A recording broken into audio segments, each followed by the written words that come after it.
Care of the patient with chemotherapy. අද මගේ වීඩියෝව මගින් පැහැදිලි කිරීමට බලාපොරොත්තු වන්නේ කීමෝතෙරපි යන රෝගියෙකුට ලබා දිය හැකි හෙද සත්කාරය කෙසේද යන්න පැහැදිලි කිරීමටයි. Definition of the chemotherapy. Chemotherapy is a medical treatment that uses drugs to destroy or slow the growth of rapidly dividing cancer cells.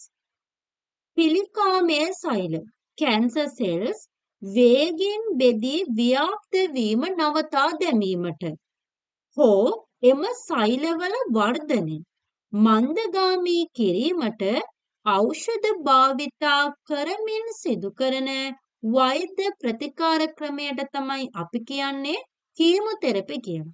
ඒතර කීමෝතෙරපි කියලා කියන්නේ මෙඩිකල් ට්‍රීට්මන්ට් එකක්. එහිදී ඖෂධ තමයි භාවිතාවට ගන්නෙ.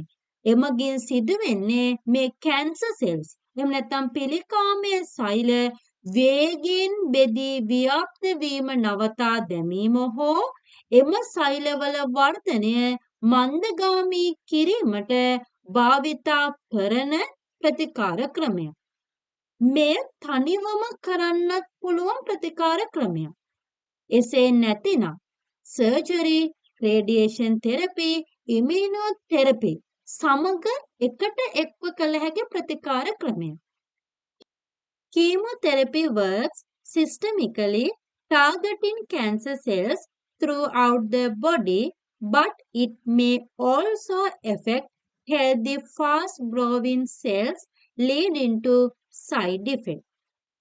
මෙම කීමෝතෙරපි ප්‍රතිකාරය මුළු ශරීරයටම බලපාන ලෙස ක්‍රියා කරනවා. මෙය සාමාන්‍යයෙන් කැන්සර් සෙල්ස් වලට පිළිකාමය සෛලවලට බලපෑම් ඇති කරන නමුත් සමහර විට වේගයෙන් වර්ධනය වන සාමාන්‍ය සෛලවලටද බලපාන නිසා අතුරු ප්‍රතිඵල ඇති වෙන්න පුළුවන්. ඒකට සාමාන්‍ය මේ කීමෝතෙරපි කියන එක මුළු ශරීරයටම බලපානවා. මේකේ ටාගට් එක වෙන්නේ කැන්සර් සෙල්ස්. නමුත් සාමාන්‍ය අවස්ථාවේදී එසේ ක්‍රියා කළත් සමහර විට වේගයෙන් වර්ධනය වන සාමාන්‍ය සෛලවලටද බලපාන නිසා අතුරු ප්‍රතිඵල ඇති වෙන්න පුළුවන්. බලමු කීමෝතෙරපි ලබා දෙන අවස්ථාවන් මොනවාද කියලා. Indication for chemotherapy.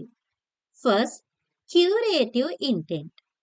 එනම් රෝගය සම්පූර්ණයෙන්ම සුව කිරීමේ අරමුණින් ලබා දෙන ප්‍රතිකාර ක්‍රමයක් ලෙස කීමෝතෙරපි භාවිතාවට ගන්න පුළුවන්. සම්පූර්ණයෙන්ම සුව කිරීමේ අරමුණ. ඇජුවාන්ට් තෙරපි කියලා කියන්නේ ශෛල කර්මයකින් පසුව ඉතිරි වූ කැන්සර් සෙල්ස් විනාශ කිරීම සඳහා ලබා දෙන ප්‍රතිකාර ක්‍රමය. නියෝඇජුවාන්ට් තෙරපි ශෛල කර්මයට පෙර පවතින ගහණය එහෙම නැත්නම් ප්‍රමාණය කුඩා කර ශෛල කර්මය පහසු කිරීමට ලබා දෙන ප්‍රතිකාර ක්‍රමය. කියන්නේ සර්ජරියට කලින් මේ පවතින ඝනත්වය කියන්නේ ප්‍රමාණය කුඩා කර සර්ජරි එක පහසු කිරීමට භාවිතාවට ගන්න පුළුවන් ප්‍රතිකාර ක්‍රමයක් විදිහට අපිට නියෝඇජුවාන්ට් තෙරපි හඳුන්වා දෙන්න පුළුවන්. Fourth, palliative care. සුවවීමක් අපේක්ෂා කිරීමට නොහැකි අවස්ථාවේදී රෝගියාගේ වේදනාව සහ රෝග ලක්ෂණ නවතා රෝගියාට පහසුවක් ලබා දීම සඳහා භාවිතා කරන ප්‍රතිකාර ක්‍රමයක් ලෙසත් අපිට කීමෝතෙරපි භාවිතාවට ගන්න පුළුවන්. palliative care. එතකොට රෝගියාගේ සුවවීම ගැන අපිට බලාපොරොත්තුවක් අපේක්ෂාවක් තියාගන්න අපහසුයි. නමුත් රෝගියාට ඇතිවෙන වේදනාව රෝග ලක්ෂණ නවතා රෝගියාට පහසුකමක් සැලසීමට මේ කීමෝතෙරපි භාවිතාවට ගන්න පුළුවන්. combination therapy. කීමෝතෙරපි වෙනත් ප්‍රතිකාර ක්‍රම සමග එනම් සර්ජරි හෝ රේඩියෝතෙරපි සමග එකට ලබා දීම සිදු කරන අවස්ථාවන් අපි කියනකට කම්බිනේෂන් තෙරපි කියලා. කීමොතෙරපි විතරක් නෙවෙයි කීමොතෙරපි සමග සර්ජරි, රේඩියෝතෙරපි, එමියනෝතෙරපි යන විවිධ ක්‍රම සමග එකට ලබා දෙන්න පුළුවන් ප්‍රතිකාර ක්‍රමයක් විදිහටත් අපි මේ කීමොතෙරපි භාවිතයට ගන්නවා. අපි මේ අවස්ථාව අපි කියන එක කම්බිනේෂන් තෙරපි. ඒතකොට කම්බිනේෂන් තෙරපි එකටත් කීමොතෙරපි භාවිතාවට ගන්න. එතකොට curative intent, adjuvant therapy, neoadjuvant therapy, palliative care, combination therapy ලෙස අපිට ඉන්ඩිකේෂන් ලෙස පෙන්වා දෙන්න පුළුවන්. complication මෙම ප්‍රතිකාර ක්‍රමය සිදු කිරීමේදී ඇතිවිය හැකි සංකූලතා ප්‍රධාන වශයෙන් කොටස් 3ක් යටතේ පෙන්වා දෙන්න පුළුවන්. short term complication, long term or late complication, psychological and emotional complication. අපි දැන් බලමු එක් යටතේ පැවතිය හැකි complication මොනවාද කියලා. short term complication, fatigue. තෙහෙට්ටු ගතියක්, මහන්සි ස්වභාවයක් ඇති වෙන්න පුළුවන්. nausea and vomiting, ඕකාරය සහ වමනය. hair loss, alopecia, හිසකෙස් ගැලවී යාම. infection, ආසාදන වලට ගොදුරු වෙන්න පුළුවන්. mouth sores, mucositis, මුඛය ආශ්‍රිත තුවාල ඇති වෙන්න පුළුවන්. diarrhea or constipation, skin and nail changes. ඒ වගේම neuropathy, ස්නායු පද්ධතිය ආශ්‍රිතව අක්‍රමිතා ඇති වෙන්න පුළුවන්. long term or late complication, organ damage, heart එකට ඒ වගේම kidneys වලට බලපෑම් ඇති වෙන්න පුළුවන්. cognitive impairment, chemo brain, ඒ කියන්නේ මතකය, අවධානය සහ සිතීම අඩු වෙන්න පුළුවන්. infertility, මද සරුභාවය.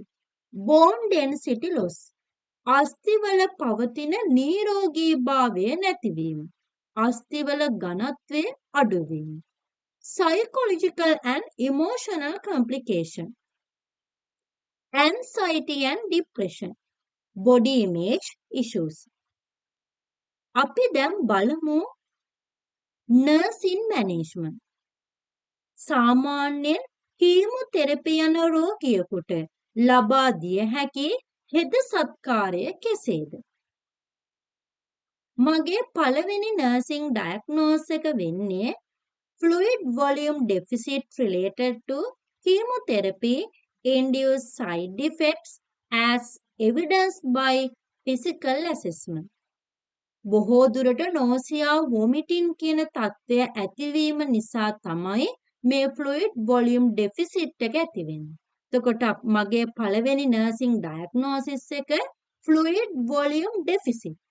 nursing goal එක විය යුත්තේ to balance fluid volume. nursing intervention වශයෙන් administer prescribed antiemetic before and after chemotherapy. අපි අනිවාර්යයෙන්ම වෛද්‍ය අනුමැතිව ඇතිව antiemetic drugs අපිට ලබා දෙන්න පුළුවන් කීමොතෙරපි ප්‍රතිකාර ක්‍රමයට පෙර සහ පසු. ඒ වගේම encourage small frequent meal and avoid food that trigger nausea. සාමාන්‍යයෙන් අපිට කුඩා ප්‍රමාණවලින් වැඩි වාර ගාණක් ඇතිවන විදිහට ආහාර ලබා දීම වගේම මේ nausea තත්ත්ව ඇතිවන ආහාර ලබා දීමෙන් අපි වළකින්න ඕනේ. provide non-pharmacologic intervention like relaxation technique or ginger supplement. ඒ වගේම මේ ginger supplement ලබා දෙන්න පුළුවන් කියන්නේ මේ ginger වලට හැකියාව තියෙනවා nausea, vomiting කියන ඒවා ඇතිවීම වළක්වන්න.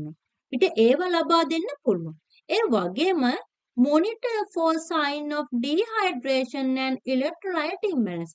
අපි අනිවාර්යයෙන්ම රෝගියාගේ බලන්න ඕනේ dehydration විචලනයක් ඇතිවන තත්ත්වයක් මේ රෝගියාගෙන් පෙන්눔 කරනවාද? ඒ වගේම රෝගියාගේ electrolyte balance එක කොහොමද? ඒකේ imbalance තත්ත්වයක් තියෙනවාද? අපි අනිවාර්යයෙන් මේවා blood test මගින් හෝ ඒ වගේම රෝගියාගෙන් ෆිසිකලි අපි බලද්දී පෙන්වන රෝග ලක්ෂණ වලින් මේවා තියෙනවාද කියලා අපි අනිවාර්යයෙන්ම මොනිටර් කරන්න ඕනේ. එතකොට nursing diagnosis එක fluid volume deficit related to chemotherapy induced side effect such as nausea vomiting. අපේ nursing goal එක to balance fluid volume. nursing intervention වශයෙන් administer prescribe antiemetics before and after chemotherapy, encourage small frequent meal and avoid food that trigger nausea, provide non-pharmacologic intervention like relaxation technique or ginger supplement, monitor for sign of dehydration and electrolyte imbalance. දෙවන nursing diagnosis එක තමයි risk for infection related to immunosuppression caused by chemotherapy. ආසාදන තත්ත්වයක් ඇතිවීමේ අවදානමක් තියෙනවා. මේකට හේතුව තමයි මේ කීමොතෙරපි. කීමොතෙරපි මගින් බොහෝ දුරට ශරීරයේ ප්‍රතිශක්ති පද්ධතියේ ක්‍රියාකාරීත්වය අඩු කිරීමක් හෝ නවතා දැමීමක් සිද්ධ වෙනවා. මේ නිසා ආසාදන තත්ත්වයක් ඇති වෙන්න පුළුවන්. අපගේ නර්සිං ගෝල් එක විය යුත්තේ to prevent infection. මේ ආසාදන තත්ත්ව ඇතිවීම වළක්වාලීම. nursing intervention වශයෙන් monitor the patient temperature and white blood cell count regularly, implement strict hand hygiene and encourage the patient to do the same, educate the patient about avoiding crowded places and individuals with infection, administer prescribed prophylactic antibiotic or antifungal agents if needed. අපි රෝගියාගේ ශරීර උෂ්ණත්වය, temperature එක, ඒ වගේම WBC count එක කොහොමද කියලා monitor කරන්න ඕනේ දිනපතා. ඒ වගේම රෝගියාට hand hygiene එක පවත්වා ගන්න ඕනේ කොහොමද? personal hygiene එක පවත්වා ගන්න ඕනේ කොහොමද කියලා අපි රෝගියාට පැහැදිලි කරලා ඒ දේ සිදු කළ යුතුයි යන්න අවබෝධ කර දෙන්න ඕනේ. Educate the patient about avoiding crowded places. එතකොට අපි රෝගියාට කියන්න ඕනි සෙනග ගැවසෙන ස්ථානවලින් ඈත් වී සිටින්න, individuals with infection ආසාදනය පවතින පුද්ගලයන්ගෙනුත් ඈත් වී සිටින. මොකද එයාට ඉන්ෆෙක්ෂන් එක ඇතිවීමේ අවදානමක් තියෙනවා. අපි අනිවාර්යයෙන් මේ රෝගියාට පැහැදිලි කළ දිය යුතුමයි. Administer prescribed prophylactic antibiotic or antifungal agent if needed. වෛද්‍ය අනුමැතිව ඇතිව prophylactic විදියට antibiotic or antifungal ලබා දෙන්න පුළුවන්. ඒතර අපේ දෙවනි nursing diagnosis එක තමයි risk for infection. nursing goal එක to prevent infection. nursing intervention වශයෙන් අපි monitor කරන්න ඕනි patient ගේ temperature එක, white blood cells count එක, ඒ වගේම hand hygiene, personal hygiene පවත්වාගෙන යන්න ඕනි කොහොමද? කළ යුතු වන්නේ ඇයි? ඒ වගේම සෙනග ගවසෙන ස්ථානවල, ඒ වගේම ආසාදනයක් පවතින ස්ථානවල ඒ පුද්ගලයන්ගෙන් ඈත් වී සිටින්න ඕනේ. ඇයි මේ ඈත් වී සිටින්නේ? ඒකේ තියෙන වැදගත්කම මොකක්ද? ඒ වගේම වෛද්‍ය අනුමැතිව ඇතිව අපිට prophylactic antibiotic or antifungal ලබා දෙන්න පුළුවන්. තුන්වන nursing diagnosis එක තමයි risk for imbalanced nutrition, less than body requirement related to altered taste, nausea and anorexia as evidenced by patient verbal response. ගොඩාක් වෙලාවට risk for imbalanced nutrition කියන nursing diagnosis එක අපිට ලියන්න පුළුවන් මේ කීමොතෙරපි යන රෝගීන්ට. මොකද එයාලට රසක් දැනෙන්නේ නැති වෙන්න පුළුවන්, රසය අඩු වෙන්න පුළුවන්. ඒ වගේම nausea, ඕක්කාර, ඒ වගේම anorexia කෑම ගන්න රුචියක් නැති වෙන්න පුළුවන්. මේ හේතු නිසා එම රෝගියාගේ ශරීරයේ තියෙන නියුට්‍රිෂන් එක ඉම්බැලන්ස් වෙන්න පුළුවන්. අපගේ nursing goal එක විය යුත්තේ to improve nutritional status. nursing intervention වශයෙන් assess dietary intake and preferences regularly, offer high calorie, high protein snack and supplements, collaborate with dietitian for individualized meal plan, encourage fluid intake to prevent dehydration. අපි අනිවාර්යෙන්ම මේ නියුට්‍රිෂනල් status එක improve කරද්දී අපි ඩයටරි intake එක කොහොමද මෙයාගේ ආහාර ගැනීම ඒ වගේම ආහාර වලට තියෙන කැමැත්ත අපි අනිවාර්යයෙන්ම ඇසෙස් කර බලන්න ඕන. ඒ වගේම හයි කැලරි හයි ප්‍රෝටීන් තියෙන ආහාර ලබා දෙන්න ඕනි ආහාර අතිරේක ලබා දෙන්න ඕනි. ඒ වගේම අපිට ඩයටීෂියන් කෙනෙක් සමග මේ සම්බන්ධ වෙලා අපිට මේ රෝගියාට ගැළපෙන මීල් ප්ලෑන් එකක් අපිට ගොඩ නගලා මේ ඉම්ප්‍රූව් කරන්න පුළුවන් නියුට්‍රිෂනල් ස්ටේටස් එක. ඒ වගේම අපිට රෝගියාට එන්කරේජ් කරන්න ඕනේ ෆ්ලුයිඩ් ඉන්ටේක් එක වැඩි කරගන්න. මොකද to prevent dehydration විජලන තත්ත්වවලින් වළක්වාලීමට. ඉතින් තුන්වන නර්සිං ඩයග්නෝසිස් එක ඉතාම වැදගත්. Risks for imbalanced nutrition less than body requirement.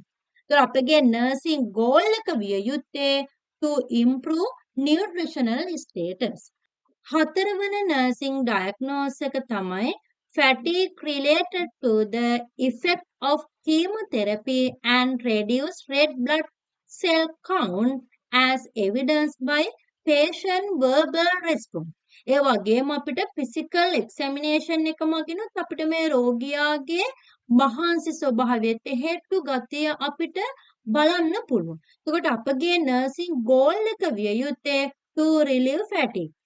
Nursing intervention වශයෙන් encourage adequate rest period and prioritize activities, educate the patient on energy conservation techniques, monitor hemoglobin level and administer prescribed erythropoietin if indicated, encourage light exercise to improve stamina as tolerated.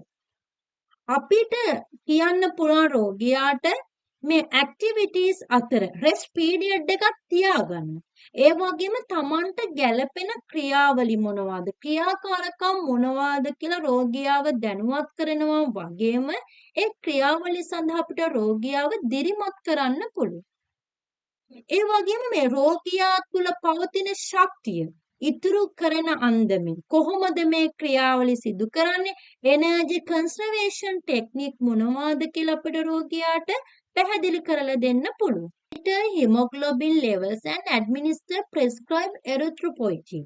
අපි අනිවාර්යයෙන්ම රෝගියාගේ hemoglobin level එක monitor කරලා වෛද්‍ය අනුමැතිව ඇතුව අපිට erythropoietin කියන injection එක ලබා දෙන්න පුළුවන් මේ ක්‍රියාවලිය hemoglobin level එක වැඩි දියුණු කර ගැනීමට. වගේම encourage light exercise to improve stamina as tolerated. අපි අනිවාර්යයෙන්ම රෝගියාට මේ light exercise මොනවාද අපිට දිගු කාලයක් ක්‍රියාවලිය කිරීමට දරා ගැනීමට හැකියාවල් ලැබෙන විදිහට කොහොමද මේ එක්සර්සයිස් කරන්න ඕනි කියලා අපි රෝගියාව දිරිමත් කරන්න ඕනේ. අනිවාර්යයෙන්ම අපි රෝගියාට මේවා පිළිබඳ වැදගත්කම කළ යුතු ආකාරය කරන්නේ කෙසේද යන්න පැහැදිලි අවබෝධයක් ලබා දිය යුතුමයි. පස්වන nursing diagnosis එක තමයි pain related to chemotherapy side effects such as mucositis or neuropathy as evidenced by patient behavior. රෝගියාට වේදනාවක් ඇති වෙන්න පුළුවන්. මං කිව්ව complication වශයෙන් mouth sores කියන්නේ මුඛය ආශ්‍රිත තුවාල වගේම ප්‍රදාහ තත්ත්ව ඇති වෙන්න පුළුවන්. ඒ වගේම නියුරොපති ස්නායු පද්ධතිය ආශ්‍රිතව අක්‍රමිත ඇති වෙන්න පුළුවන්. මේ හේතුව නිසා රෝගියාට වේදනාවක් ඇති වෙන්න පුළුවන්. අපගේ nursing goal එක විය යුත්තේ to relieve pain. Nursing intervention වශයෙන් assess pain regularly using a pain scale, administer prescribed analgesic or topical treatment for mucositis, educate the patient on proper oral hygiene to minimize discomfort, recommended non-pharmacologic methods like warm compresses or relaxation technique. අපි pain scale එක භාවිතා කළා කොතරම් වේදනාවකින් මේ රෝගියා සිටින්නේද යන්න assess කරන්න ඕනේ. ඒ වගේම වෛද්‍ය අනුමැතිව ඇතිව ඇනර්ජෙසික් අපිට ලබා දෙන්න පුළුවන්. ඒ වගේම টොපිකල් ට්‍රීට්මන්ට් අපිට ලබා දෙන්න පුළුවන්. Get the patient on proper oral hygiene. අපිට රෝගියාට කොහොමද මේ oral hygiene එක පවත්වාගෙන යන්නේ? ඒකේ තියෙන වැදගත්කම කොහොමද? අපිට මේව පිළිබඳ රෝගියාට දැනුවත් කරන්න පුළුවන්. To minimize discomfort. ඒ වගේම non pharmacological method කොහොමද warm compresses අපිට ලබා දෙන්න පුළුවන් ඒව කොහොමද relaxation technique කොහොමද අපිට ඒ දේවල් රෝගියාට ලබා දෙන්න පුළුවන් මේ to relieve pain එක අඩු කරන්න. nursing diagnosis අතර පස්සන nursing diagnosis එක විදිහට අපි ගත්තේ pain කියන එක. ඒතකොට pain related to chemotherapy. ඒතකොට අපගේ nursing goal එක to relieve pain. ඒ අනුව අපිට මේ nursing intervention සිදු කරන්න පුළුවන්. මොන nursing diagnosis එක විදිහට body image disturbances related to alopecia and other physical changes due to chemotherapy as evidenced by patient's behavior. body image disturbances කියන ක්‍රියාවලිය මේ කීමෝതെරපි යන රෝගීන්ට සාමාන්‍යයෙන් අපිට යෙදිය හැකි nursing diagnosis එකක්. එයාලගේ ඇලෝපේසියා කියන complication එක, ඒ වගේම physical changes වෙන දේවල් එක්ක මේ body image disturbances කියන nursing diagnosis එක අපිට යොදන්න පුළුවන්. ඒතර අපගේ nursing goal එක විය යුත්තේ to manage the condition. මේ තත්ත්වය manage කරන්න. අපිට nursing intervention වශයෙන් provide support and counseling to address body image concerns. අපිට counseling ලබා දෙන්න පුළුවන්. Offer resources like wigs, scarf or hat. මේ සඳහා මේ හිසකෙස් ගැලවී යාමෙන් යන ක්‍රියාවලිය ඇලෝපේසියා කියන එකට අපිට මේ හිස කෙස් වලට අපිට විග් එකක් දාන්න, එහෙම නැත්නම් ස්කාර්ෆ් එකක්, හැට් එකක් දාන්න යොමු කරන්න පුළුවන් රෝගියාව. ඒ වගේම encourage open communication about feeling and concern. අපිට රෝගියාට ඇහුම්කන් දෙන්න ප්ලෑග්ලගේ අදහස් ඕපන් කරන්න. කියන්නේ ඕපන් කමියුනිකේෂන් එකකට encourage කරන්න, දිරිමත් කරන්න පුළුවන්. ඒ වගේම refer to support group for individuals undergoing chemotherapy. අපිට අනිකුත් සහායක කණ්ඩායම් වලින් මේ කීමෝതെරපි යන රෝගීන්ට සපෝට් එකක් ලබා දෙන්න පුළුවන්. ඉතින් අපේ 6 වෙනි nursing diagnosis එක තමයි මේ body image disturbances කියලා අපි ගත්තේ. අපගේ nursing goal එක විය යුත්තේ to manage the condition. ඉතින් අද මම මෙම වීඩියෝව මගින් කීමෝതെරපි යන රෝගියෙකුට කොහොමද හෙද සත්කාරය ලබා දෙන්නේ කියලා පැහැදිලි කළා. nursing diagnosis 6ක් සමග. ඉතින් තවත් මෙවැනි වීඩියෝ ලබා ගැනීම සඳහා මගේ channel එක subscribe කර, like කර, bell icon එක click කරන්න. ස්තුතියි.